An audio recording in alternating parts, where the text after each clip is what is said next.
Flash theatre TV நேயர்களுக்கு அன்பு வணக்கங்கள். ரமேஷ் பாபு மற்றும் ஜெகன் பஷீரன் இணைந்து தயாரித்து ட்ரீம் வாரியர் பிக்சர்ஸ் ரிலீஸ் செய்திருக்கும் படம் கிணத்த காணோம். ஹீரோ மணிவாசகம் கேரக்டரில் யோகி பாபு நடித்திருக்கிறார். ஹீரோயின் யாழினியாக லவ்லின் சந்திரசேகர் வருகிறார். இவர் நடிகை சரிதாவின் தங்கை விஜி சந்திரசேகரின் மகள். நிவாஸ் கே பிரசன்னா இசையமைத்தும் தியாகராஜன் ஒளிப்பதிவும் செய்திருக்கிறார்கள். ரைச்சல் ரெபேக்கா ராமகிருஷ்ணனும் நடித்துள்ளனர்.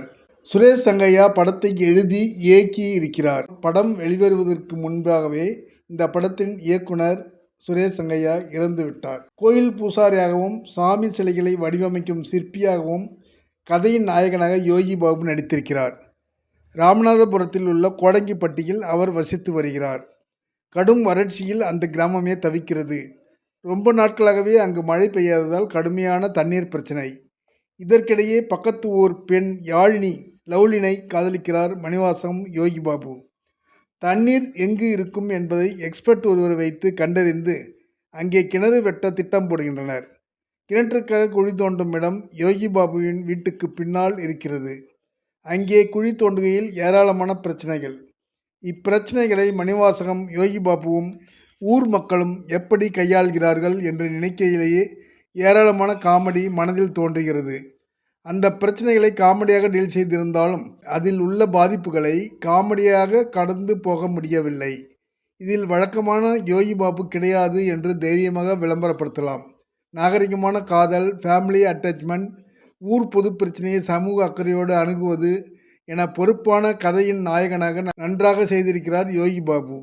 ஆனால் ராமநாதபுரம் நேட்டிவிட்டியை பயன்படுத்தி அவரை பேச வைத்திருக்கலாம். அவருடைய வழக்கமான கலாய்ப்பு அங்கொன்றும் இங்கொன்றுமாக வந்து விழுகிறது. ஹீரோயின் லவ்லின் வாய்ப்பு ரொம்ப குறைவு. இருந்தாலும் கேரக்டரை நிறைவு செய்கிறார். லவ்லின் கண்கள் மிக அழகாக இருக்கிறது. ஆனால் இன்னும் கொஞ்சம் சதை பிடிப்புடன் இருந்தால் தேவலாம்.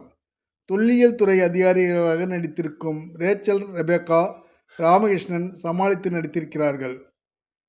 வீட்டுக்குள்ளேயே உட்கார்ந்தபடி ஜன்னலில் நடக்கும் விஷயங்களை பார்க்கும் தாத்தா விக்ரமாதித்யன் கேரக்டர் மூலம் ஒரு திருப்புமுனையும் படத்தில் இருக்கிறது.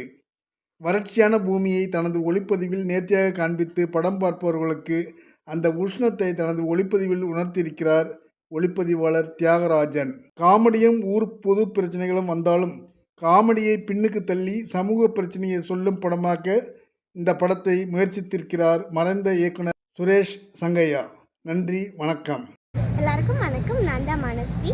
ஃப்ளாஷ் தியேட்டர் டிவிக்கு லைக் பண்ணுங்கள், ஷேர் பண்ணுங்கள், சப்ஸ்கிரைப் பண்ணுங்கள், கமெண்ட் பண்ணுங்கள். மறக்காமல் அந்த பெல் ஐக்கானையும் கிளிக் பண்ணிடுங்க. அப்போ தான் உங்களுக்கு நோட்டிஃபிகேஷன்ஸ்லாம் வரும். Thank you all. Bye bye.